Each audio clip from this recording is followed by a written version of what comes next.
وما من دابة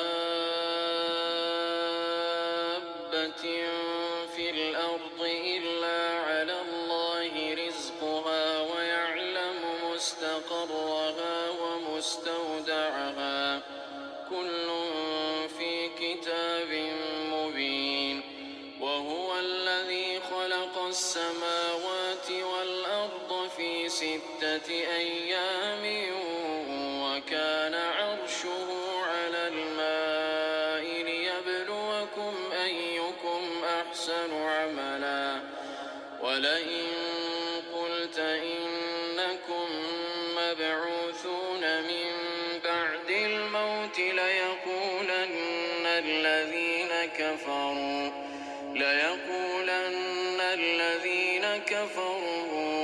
إن هذا إلا سحر مبين.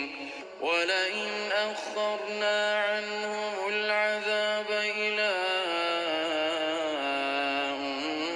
أمة معدودة ليقولن ما يحبسه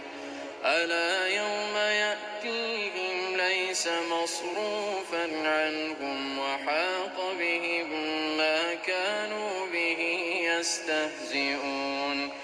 ولئن أذقنا الإنسان منا رحمة ثم نزعناها منه إنه ليئوس كفور. ولئن أذقناه نعماء بعد ضراء مسته ليقولن ذهب السيئات عني إنه لفرح فخور. إلا الذين صبروا وعملوا الصالحات أولئك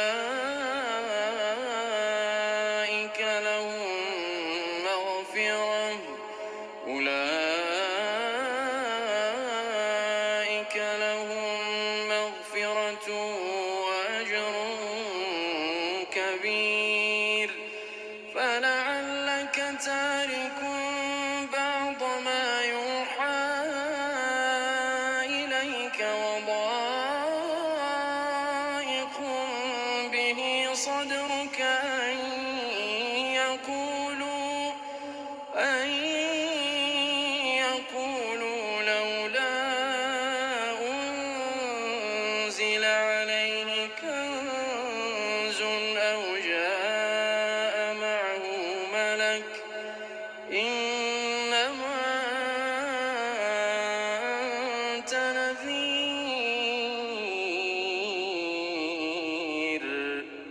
والله على كل شيء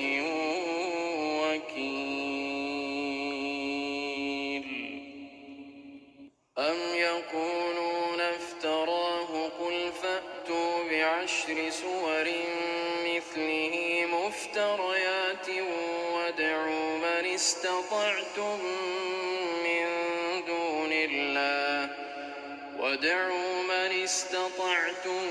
من دون الله إن كنتم صادقين. فإن لم يستجيبوا لكم فاعلموا أنما أنزل بعلم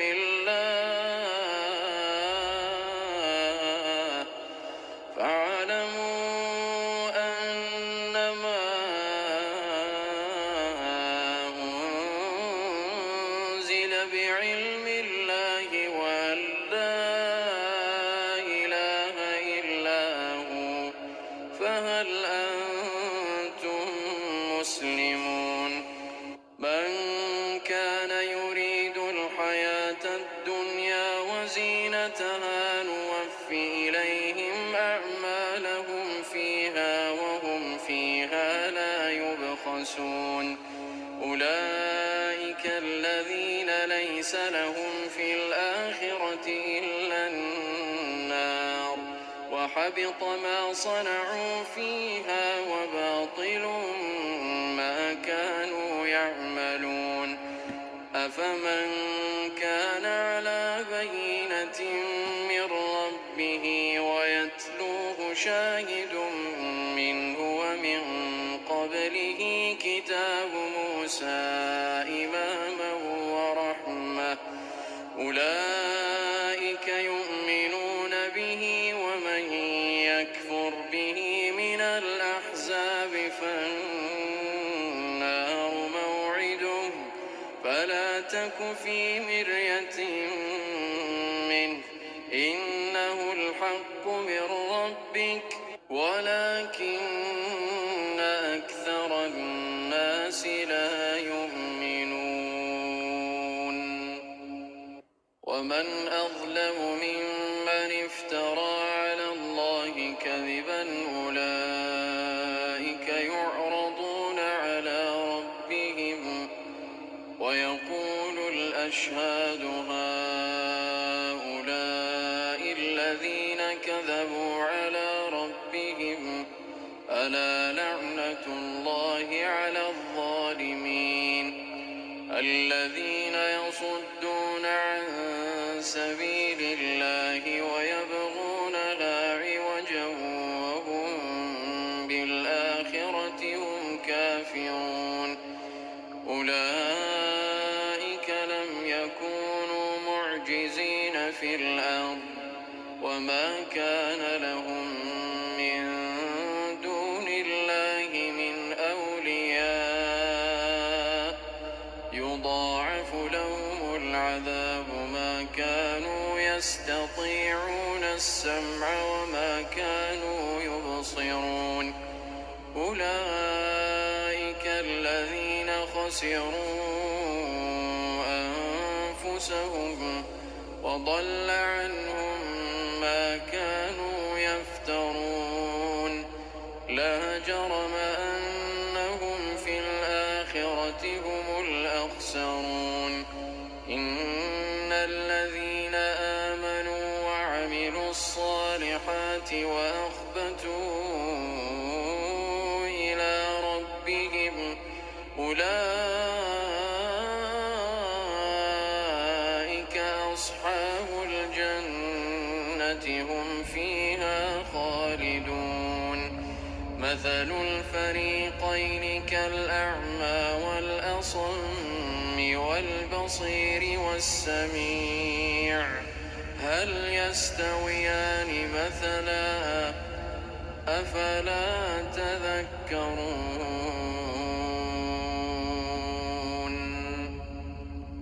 ولقد أرسلنا نوحا إلى قومه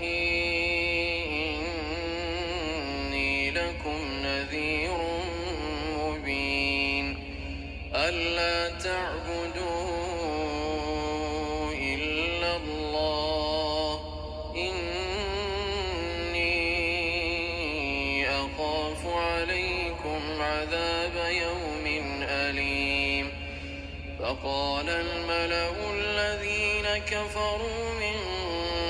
قومه ما نراك إلا بشرا مثلنا وما نراك اتبعك إلا الذين هم أراذلنا بادي الرأي وما نرى لكم علينا من فضل بل نظنكم كاذبين قال يا قوم أرأيتم إن كنت على بينة من ربي وآتاني رحمة من عنده فعميت عليكم أنلزمكموها وأنتم لها كارهون ويا قوم لا أسألكم عليه مالا إن أجري إلا على الله وما أنا بطارد الذين آمنوا إنهم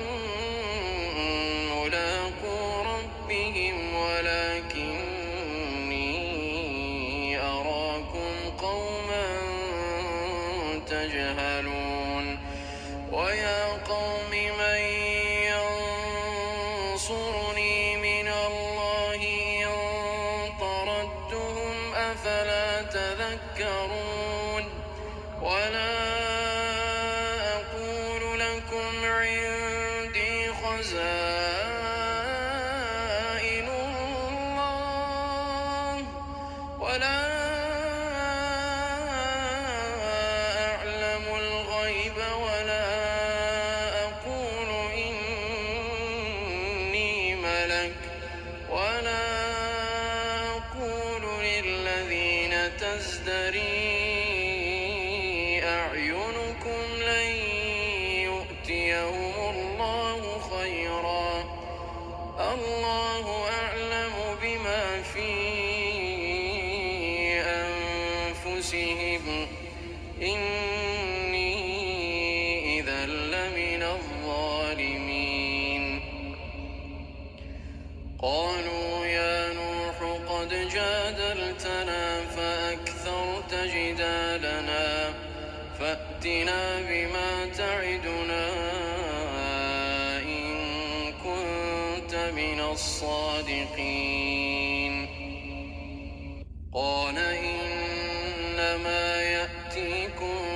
به الله إن شاء وما أنتم بمعجزين ولا ينفعكم نصحي إن أردت أن أنصح لكم إن كان الله يريد أن يغويكم هو ربكم وإليه ترجعون أم يقولون افتراه قل إن افتريته فعلي إجرامي وأنا بريء مما تجرمون وأوحي إلى نوح أنه لن يؤمن من قومك إلا من قد آمن فلا تبتئس بما كانوا يفعلون واصنع الفلك بأعيننا ووحينا ولا تخاطبني في الذين ظلموا إنهم مغرقون ويصنع الفلك وكلما مر عليه ملأ من قومه سخروا منه قال إن تسخروا منا فإنا نسخر منكم كما تسخرون فسوف تعلمون من يأتيه عذاب يخزيه ويحل عليه عذاب مقيم حتى إذا جاء أمرنا وفارت النور قل نحمل فيها من كل زوجين اثنين وأهلك إلا من سبق عليه القول ومن آمن وما آمن معه إلا قليل وقال اركبوا فيها بسم الله مجريها ومرساها إن ربي لغفور رحيم وهي تجري بهم في موج كالجبال ونادى نوح ابنه وكان في معزل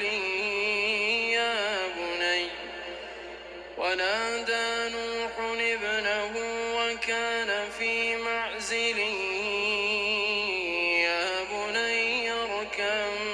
معنا ولا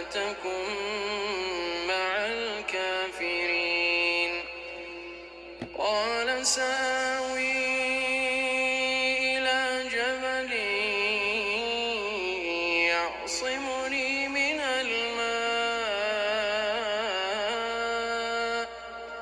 قال لا عاصم اليوم من أمر الله إلا من رحم وحال بينهما الموج فكان من المغرقين وقيل يا أرض ابلعي ماءك ويا سماء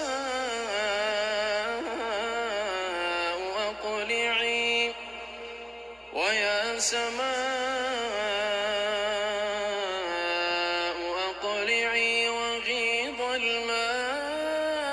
الماء وقضي الأمر واستوت على الجود وقيل بعدا للقوم الظالمين ونادى نوح ربه فقال رب إن ابني من أهلي وإن وعدك الحق وأنت أحكم الحاكمين قال يا نوح إنه ليس من أهلك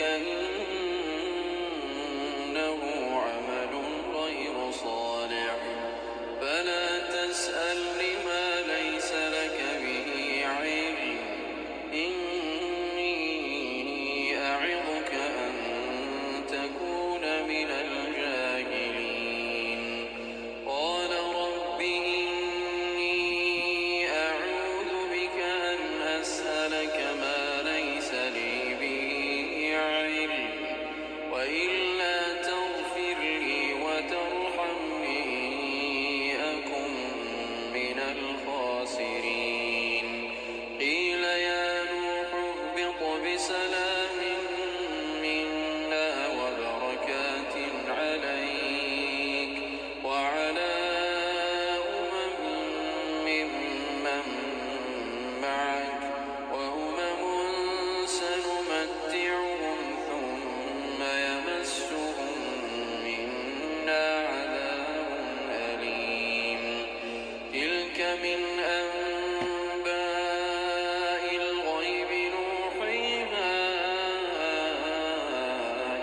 إليك ما كنت تعلمها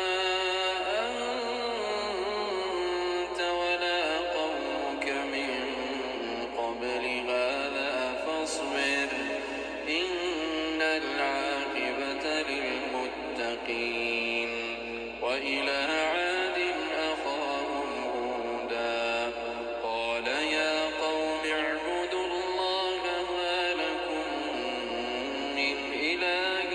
غيره إن أنتم إلا مفترون يا قوم لا أسألكم عليه أجرا إن أجري إلا على الذي فطرني أفلا تعقلون ويا قوم استغفروا ربكم ثم توبوا إليه يرسل السماء عليكم مدرارا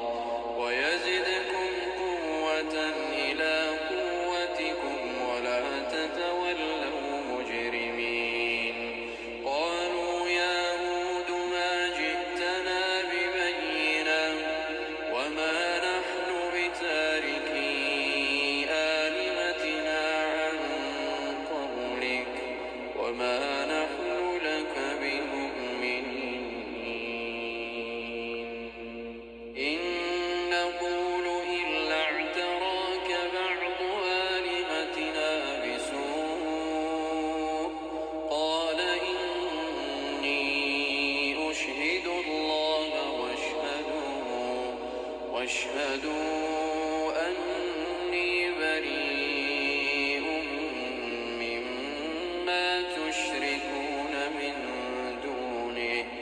فكيدوني جميعا ثم لا تنظرون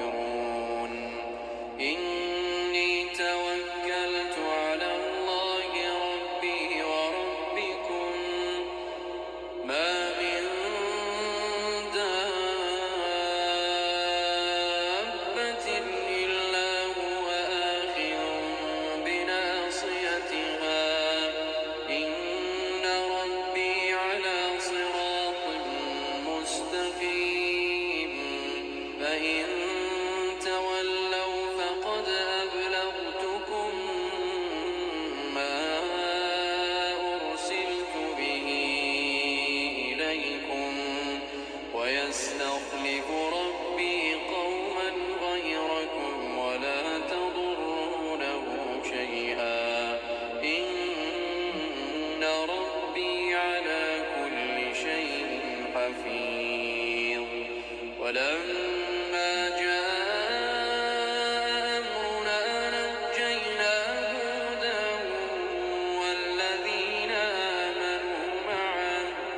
والذين آمنوا معه برحمة منا ونجيناهم من عذاب غليظ وتلك عاد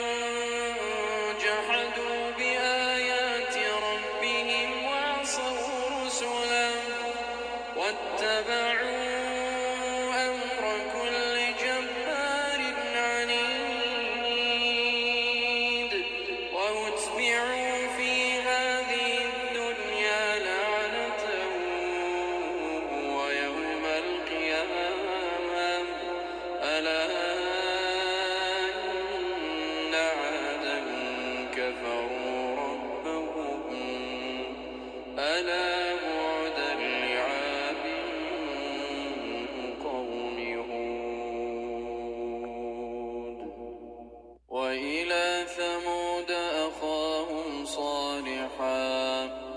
قال يا قوم اعبدوا الله ما لكم من إله غيره هو أنشأكم من الأرض واستعمركم فيها فاستغفروه ثم توبوا إليه إن ربي قريب مجيب قالوا يا صالح قد كنت فينا مرجوا قبل هذا أتنهانا أن نعبد ما يعبد آباؤنا وإننا لفي شك مما تدعونا إليه مريب قال يا قوم أرأيتم إن كنت على بينة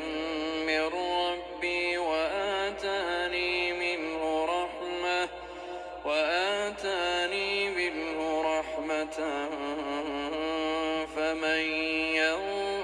ينصرني من الله إن عصيته فما تزيدونني غير تخسير ويا قوم هذه ناقة الله لكم آية فذروها تأكل في أرض الله ولا تمسوها بسوء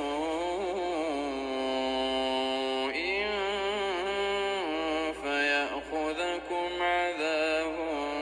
قريب فعقروها فقال تمتعوا في داركم 3 أيام ذلك وعد غير مكذوب فلما جاء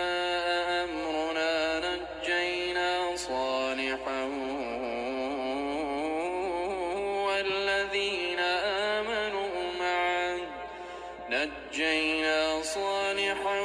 والذين آمنوا معه برحمة منا ومن خزي يومئذ إن ربك هو القوي العزيز وأخذ الذين ظلموا الصيحة فأصبحوا في ديارهم جاثمين كأن لم يغنوا فيها ألا إن ثمود كفروا ربهم ألا بعدا لثمود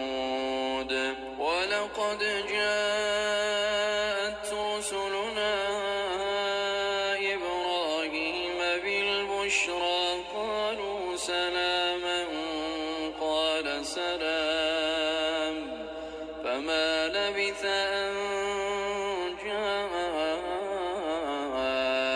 بعجل حنيذ فلما رأى أيديهم لا تصل إليه نكرهم وأوجس منهم خيفة قالوا لا تخف إنا أرسلنا إلى قوم لوط وامرأته قائمة فضحكت فبشرناها بإسحاق ومن وراء إسحاق يعقوب قالت يا ويلتى أألد وأنا عجوز وهذا بعلي شيخا إن هذا لشيء عجيب قالوا أتعجبين من أمر الله رحمة الله وبركاته عليكم أهل البيت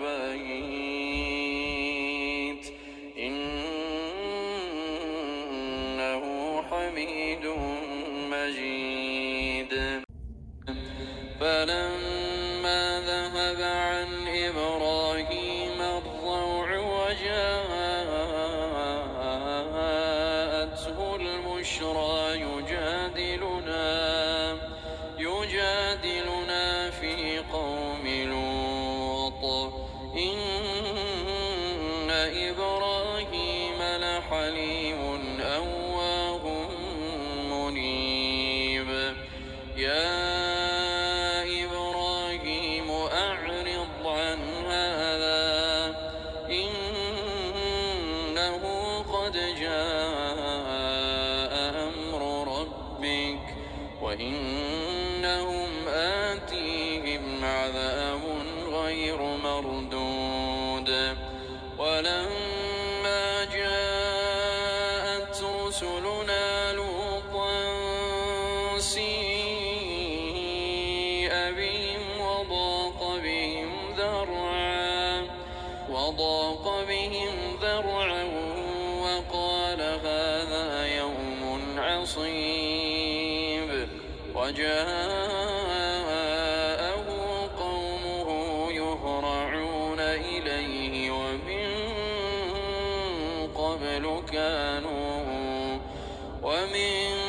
قبل كانوا يعملون السيئات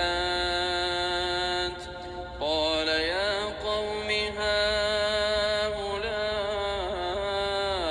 بناتي هن أطهر لكم فاتقوا الله ولا تخزون في ضيفه أليس منكم رجل رشيد قالوا لقد علمت ما لنا في بناتك من حق وإنك لتعلم ما نريد قال أو آوي إلى ركن شديد. قالوا يا لوط إنا رسل ربك لن يصلوا إليك فأسر بأهلك بقطع من الليل ولا يلتفت منكم أحد إلا امرأتك إنه مصيبها ما أصابهم إن موعدهم الصبح أليس الصبح بقريب. ولما جاء أمرنا جعلنا عاليها سافلها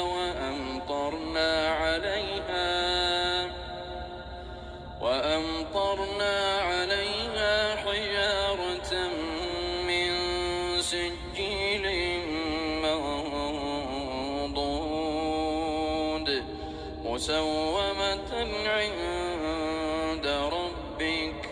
وما هي من الظالمين ببعيد.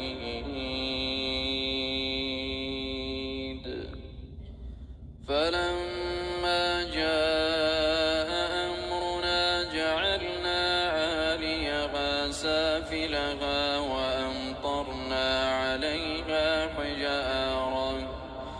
وأمطرنا عليها حجارة من سجيل منضود مسومة عند ربك وما هي من الظالمين ببعيد. وإلى مدين أخاهم شعيبا قال يا قوم اعبدوا الله ما لكم من إله غيره ولا تنقصوا المكيال والميزان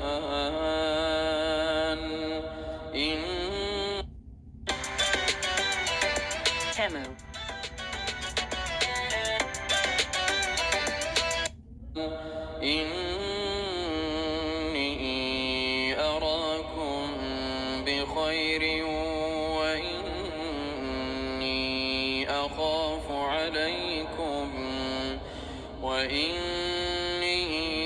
أخاف عليكم عذاب يوم محيط. ويا قوم أوفوا المكيال والميزان بالقسط ولا تبخسوا الناس أشياءهم ولا تعثوا في الأرض مفسدين. بقية الله خير لكم إن كنتم مؤمنين وما أنا عليكم بحفيظ. قالوا يا شعيب أصلاتك تأمرك أن نترك ما يعبد آباؤنا أو أن نفعل في أموالنا ما نشاء إنك لأنت الحليم الرشيد. قال يا قوم أرأيتم إن كنت على بينة من ربي ورزقني منه رزقا حسنا وما أريد أن أخالفكم إلى ما أنهاكم عنه إن أريد إلا الإصلاح ما استطعت وما توفيقي إلا بالله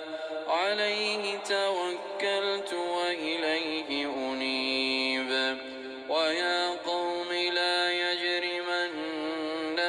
شقاقي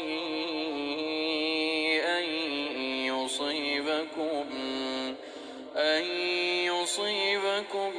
مثل ما أصاب قوم نوح أو قوم هود أو قوم صالح وما قوم لوط منكم ببعيد واستغفروا ربكم ثم توبوا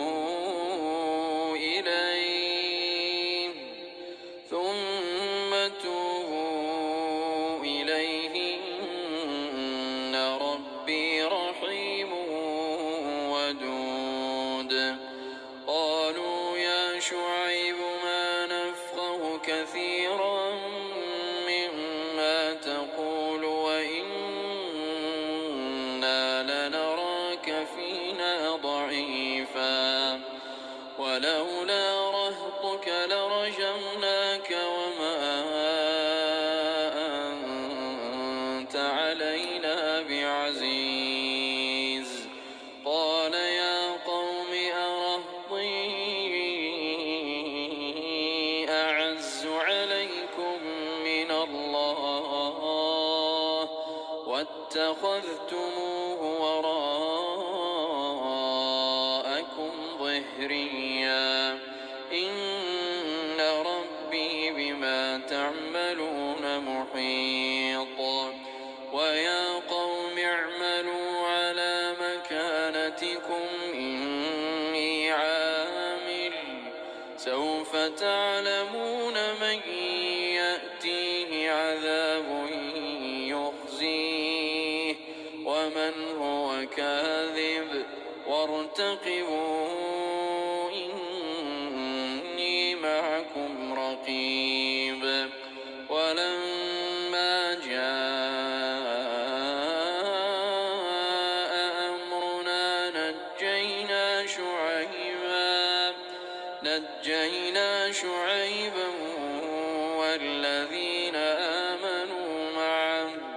والذين آمنوا معه برحمة منا وأخذت الذين ظلموا الصيحة فأصبحوا في ديارهم جاثمين كأن لم يغنوا فيها ألا بعدا لمدين كما بعدت ثمود ولقد أرسلنا موسى بآياتنا وسلطان مبين إلى فرعون وملئه فاتبعوا أمر فرعون وما أمر فرعون برشيد يقدم قومه يوم القيامة فأوردهم النار وبئس الورد المورود وأتبعوا في هذه لعنة ويوم القيامة بئس الرفد المرفود ذلك من أنباء القرى نقصه عليك منها قائم وحصيد وما ظلمناهم ولكن ظلموا أنفسهم فما أغنت عنهم آلهتهم التي يدعون من دون الله من شيء لما جاء أمر ربك وما زادوهم غير تتبيب وكذلك أخذ ربك إذا أخذ القرى وهي ظالمة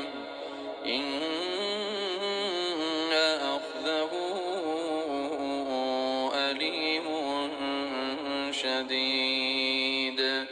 إن في ذلك لآية لمن خاف عذاب الآخرة ذلك يوم مجموع له الناس وذلك يوم مشهود وما نؤخره إلا لأجل معدود يوم يأتي لا تكلم نفس إلا بإذنه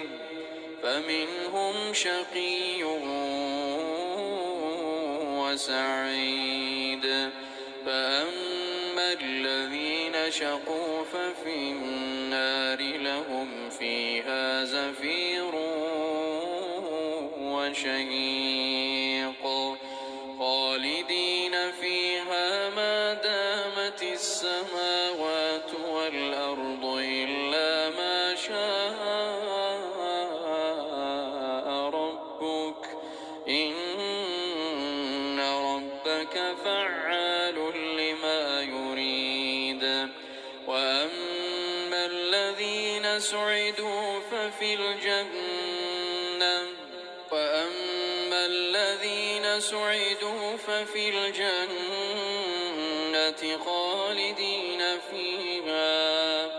خالدين فيها ما دامت السماوات والأرض إلا ما شاء ربك عطاء غير مجذوذ فلا تك في مرية مما يعبد هؤلاء ما يعبدون إلا كما يعبد آباؤهم من قبل وإنا لموفوهم نصيبهم غير منقوص ولقد آتينا موسى الكتاب فاختلف فيه ولولا كلمة سبقت من ربك لقضي بينهم وإنهم لفي شك منه مريب وإن كلا لما ليوفينهم ربك أعمالهم إنه بما يعملون خبير فاستقم كما أمرت ومن تاب معك ولا تطغوا إنه بما تعملون بصير ولا تركنوا إلى الذين ظلموا فتمسكم النار وما لكم من دون الله من أولياء ثم لا تنصرون وأقم الصلاة طرفي النهار وزلفا من الليل إن الحسنات يذهبن السيئات ذلك ذكرى للذاكرين واصبر فإن الله لا يضيع أجر المحسنين فلولا كان من القرون من قبلكم أولو بقية ينهون عن الفساد في الأرض إلا قليلا ممن أنجينا منهم واتبع الذين ظلموا ما أترفوا فيه كانوا مجرمين وما كان ربك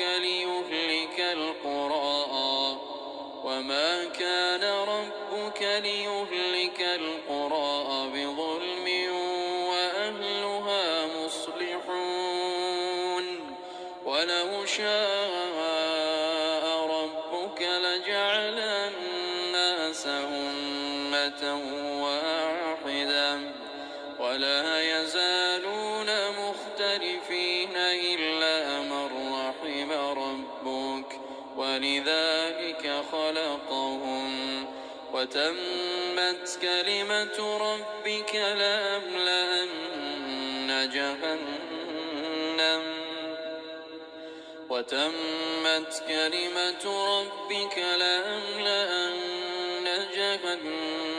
من الجنة والناس أجمعين وكلا نقص عليك من أنباء الرسل ما نثبت به فؤادك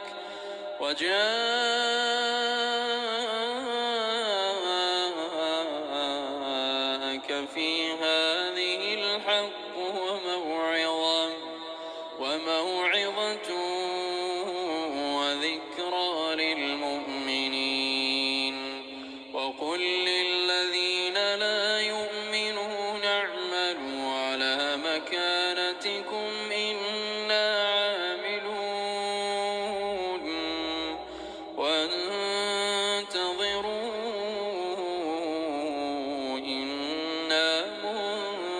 منتظرون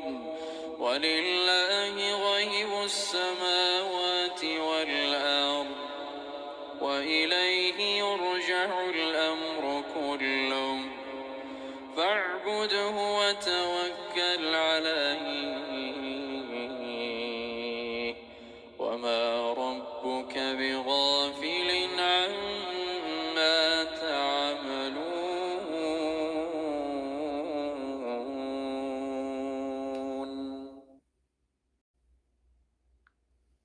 ألف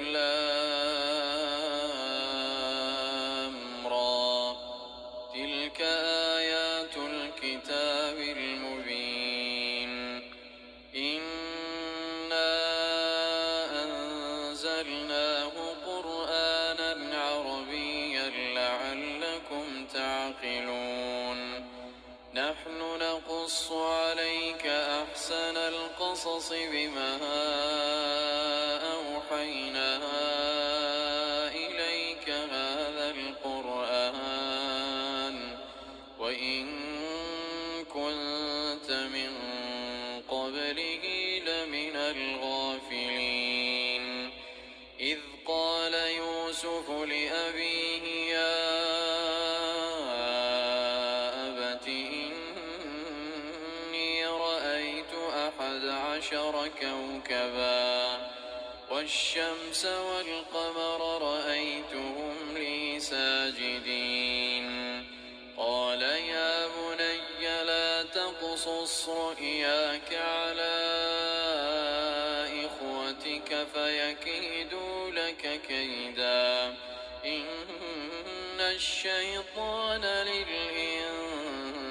للإنسان عدو مبين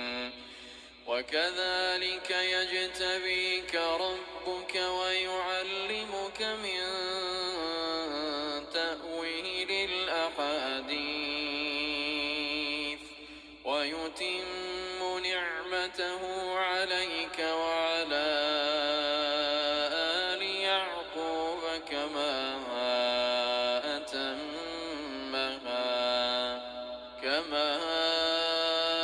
أتمها على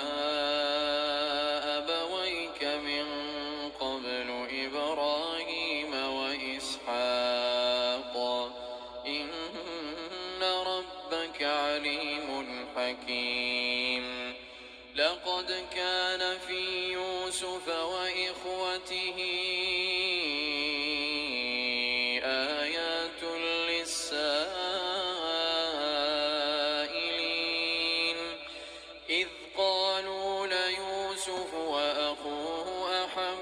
إلى أبينا منا ونحن عصبة إن أبانا لفي ضلال مبين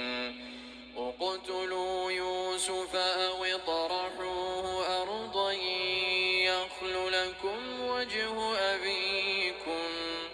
وتكونوا من بعده قوما صالحين. قال قائل منهم لا تقتلوا يوسف وألقوه في غيابة الجب يلتقطه بعض السيارة إن كنتم فاعلين. قالوا يا أبانا ما لك لا تأمنا على يوسف وإنا له لناصحون أرسله معنا غدا يرتع ويلعب وإنا له لحافظون. قال إني ليحزنني أن تذهبوا به وأخاف أن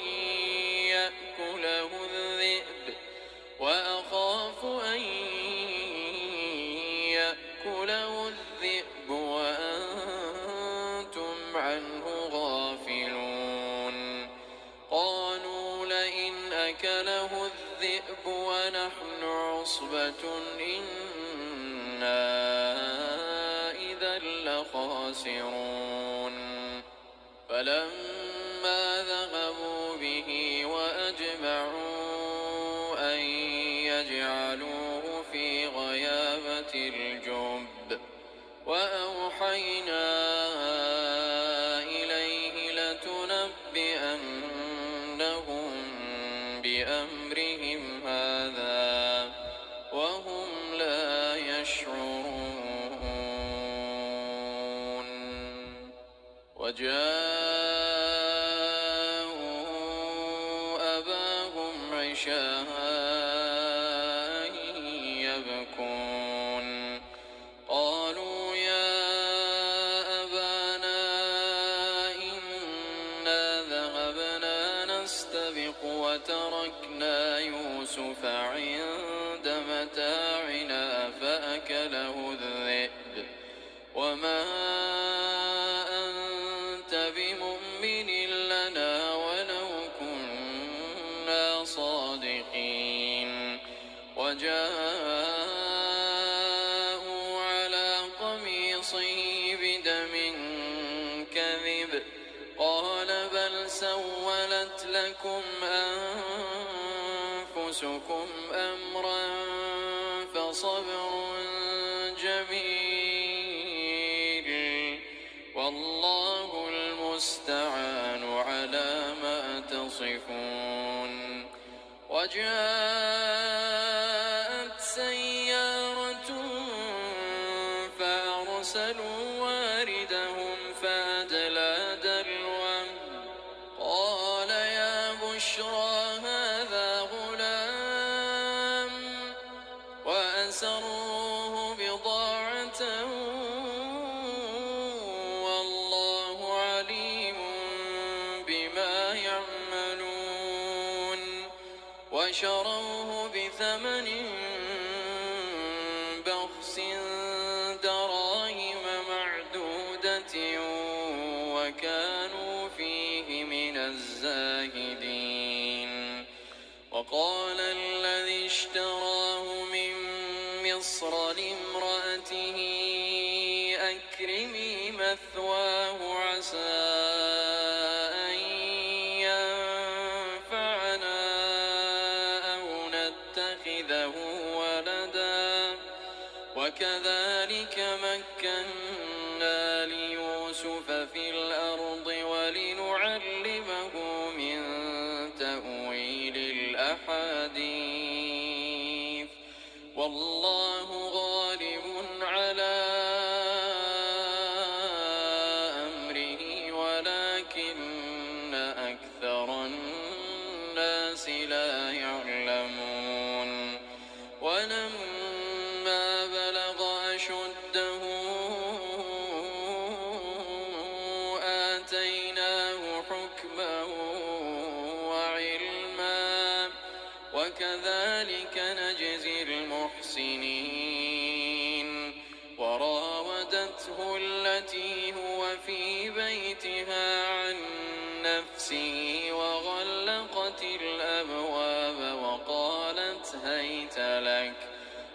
قال معاذ الله إنه ربي أحسن مثواي إنه لا يفلح الظالمون ولقد همت به وهم بها لولا أن رأى برهان ربه كذلك لنصرف عنه السوء والفحشاء إنه من عبادنا المخلصين واستبق الباب وقدت قميصه من دبر وألف يا سيدها لدى الباب واستبق الباب وقدت قميصه من دبر وألف يا سيدها لدى الباب قالت ما جزاء من أراد بأهلك سوءا إلا أن يسجن أو عذاب أليم قال هي راودتني عن نفسي وشهد شاهد من أهلها إن كان قميصه قد من قبل فصدقت إن كان قميصه قد من قبل فصدقت وهو من الكاذبين وإن كان قميصه قد من دبر فكذبت وهو من الصادقين فلما رأى قميصه قد من دبر قال إنه من كيدكن إن كيدكن عظيم يوسف أعرض عن هذا واستغفري لذنبك إنك كنت من الخاطئين وقال نسوة في المدينة امرأة العزيز تراود فتاها عن نفسه قد شغفها حبا إنا لنراها في ضلال مبين فلما سمعت بمكرهن أرسلت إليهن وأعتدت لهن متكأ وآتت كل واحدة منهن سكينا وقالت اخرج عليهن فلما رأينه أكبرنه وقطعن أيديهن وقلن حاش لله ما هذا بشرا إن هذا إلا ملك كريم قالت فذلكن الذي لمتنني فيه ولقد راودته عن نفسه فاستعصم ولئن لم يفعل ما آمره ليسجنن وليكونن من الصاغرين قال رب السجن أحب إلي مما يدعونني إليه وإلا تصرف عني كيدهن أصب إليهن وأكن من الجاهلين فاستجاب له ربه فصرف عنه كيدهن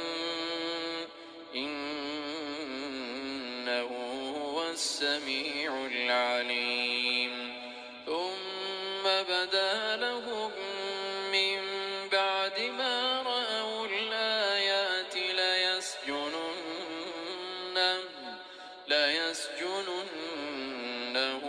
حتى حين ودخل معه السجن فتيان قال أحدهما إني أراني أعصر خمرا وقال الآخر إني أراني أحمل فوق رأسي خبزا تأكل الطير منه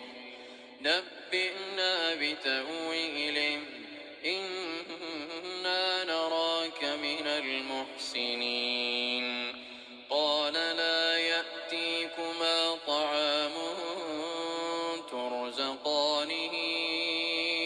إلا نبأتكما بتأويله قبل أن يأتيكما ذلكما مما علمني ربي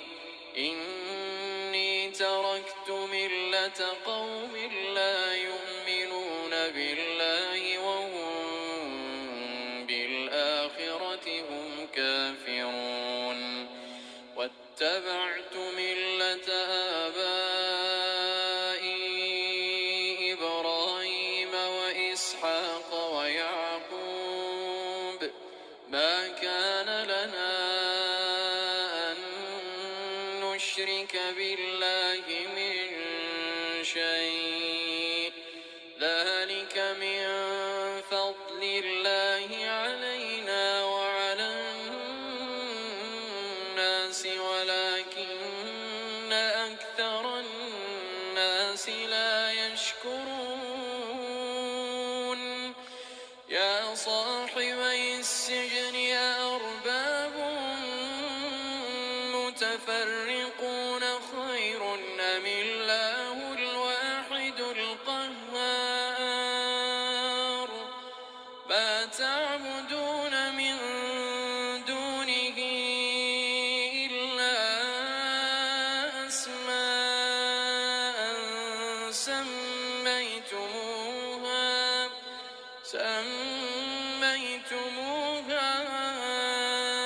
أنتم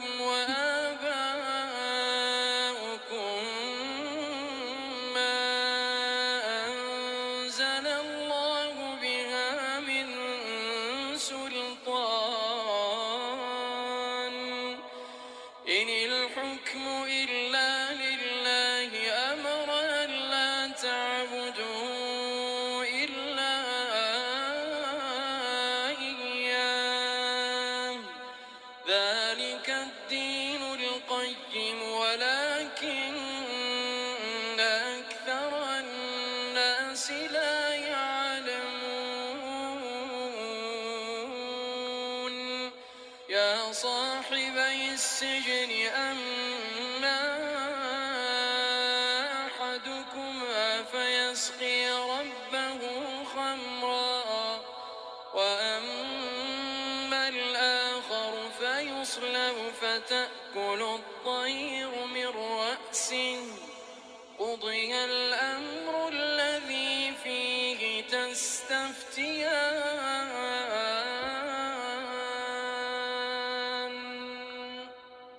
وقال للذي ظن أنه ناج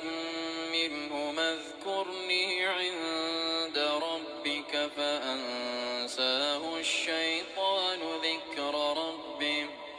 فلبث في السجن بضع سنين وقال الملك إني أرى 7 بقرات سمان يأكلهن 7 عجاف و7 سنبلات خضر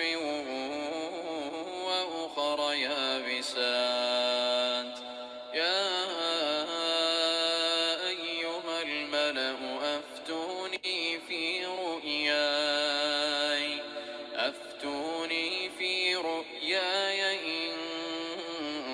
كنتم للرؤيا تعبرون قالوا أضغاث أحلام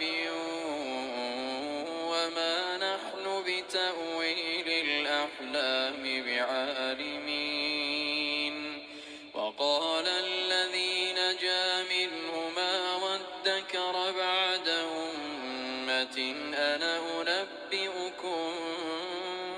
بتأويله فأرسلون يوسف أيها الصديق أفتنا في 7 بقرات سمان يأكلهن 7 عجاف و7 سنبلات خضر وأخر يابسات لعلي أرجع إلى الناس لعلهم يعلمون قال تزرعون 7 سنين دأبا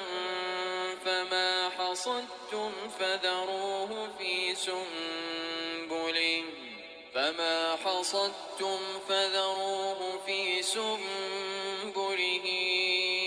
إلا قليلا مما تأكلون ثم يأتي من بعد ذلك 7 شداد يأكلن ما قدمتم لهن إلا قليلا مما تحصنون ثم يأتي من بعد ذلك عام فيه يغاث الناس وفيه يعصرون وقال الملك ائتوني به فلما جاءه الرسول قال ارجع إلى ربك فاسأله ما بال النسوة اللاتي قطعن أيديهن إن ربي بكيدهن عليم قال ما خطبكن إذ راوتن يوسف عن نفسه قلن حاش لله ما علمنا عليه من سوء قالت امرأة العزيز الآن حصحص الحق أنا راودته عن نفسه وإنه لمن الصادقين